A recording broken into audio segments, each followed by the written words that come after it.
안녕하세요. 중년의 쉼터입니다.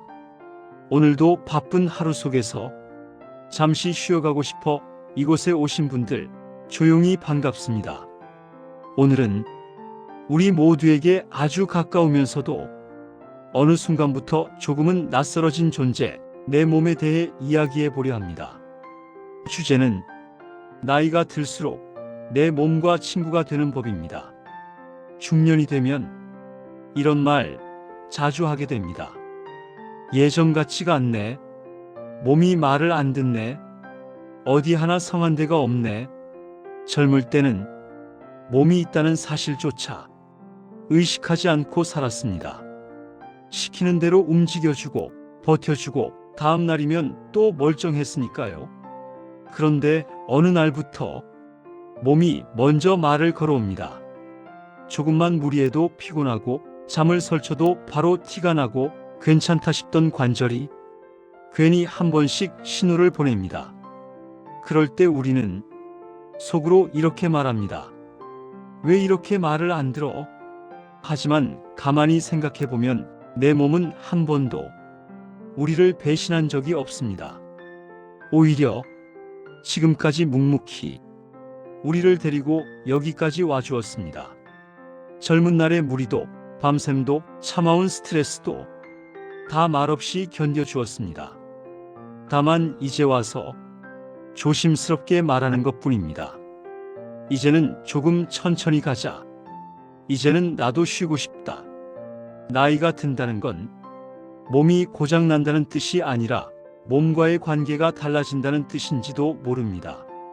젊을 때는 몸을 도구처럼 썼다면 중년부터는 몸을 동반자로 대해야 하는 시기입니다. 그래서 저는 중년의 몸을 가장 오래된 친구라고 생각합니다.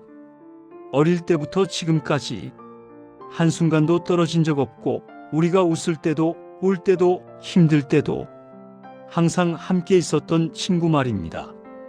그렇다면 이 친구와 어떻게 다시 친해질 수 있을까요? 첫 번째는 몸의 말을 무시하지 않는 것입니다.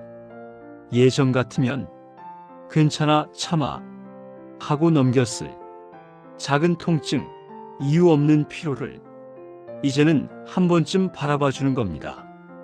왜 이럴까? 무리한 건 없었을까? 몸의 신호는 잔소리가 아니라 부탁에 가깝습니다. 두 번째는 젊을 때 기준을 내려놓는 것입니다. 예전처럼 못한다고 나 자신을 나무라지 않아도 됩니다. 지금의 몸은 지금의 속도가 있고 지금의 리듬이 있습니다. 남들과 비교하지 말고 어제의 나와도 비교하지 말고 오늘의 몸이 괜찮은 선을 찾아주는 것이 중요합니다. 조금 느려도 괜찮고 조금 덜 해도 괜찮습니다. 세 번째는 쉬는 걸 미루지 않는 것입니다. 중년의 몸은 회복에 시간이 필요합니다. 잠을 줄여서 버티는 게 아니라 잠을 챙겨서 살아야 하는 나이입니다. 아무것도 하지 않는 시간, 가만히 숨 고르는 시간은 게으름이 아니라 몸에 대한 예의입니다. 그리고 마지막으로 몸을 미워하지 않는 것입니다. 아프다고, 불편하다고 몸을 원망하기 시작하면 관계는 더 멀어집니다. 몸은 지금도 자기 나름의 방식으로 우리를 지켜주고 있습니다. 조금 느리게, 조금 조심스럽게 그 역할을 하고 있을 뿐입니다. 중년의 쉼터를 찾아주신 여러분, 나이가 들수록 몸은 더 이상 내가 이겨야 할 대상이 아닙니다. 이해해줘야 할 친구이고 달래줘야 할 동반자이며 끝까지 함께 가야 할 가장 중요한 존재입니다. 내 몸과 친구가 된다는 건 결국 나 자신과 싸우지 않고 같이 살아가는 법을 배우는 것입니다. 오늘 이 이야기가 여러분의 하루에 조금은 부드러운 생각 하나를 남겼으면 좋겠습니다. 오늘도 내 몸과 조금 더 친해지는 하루가 되시길 바랍니다. 여기는 중년의 쉼터였습니다. 고맙습니다.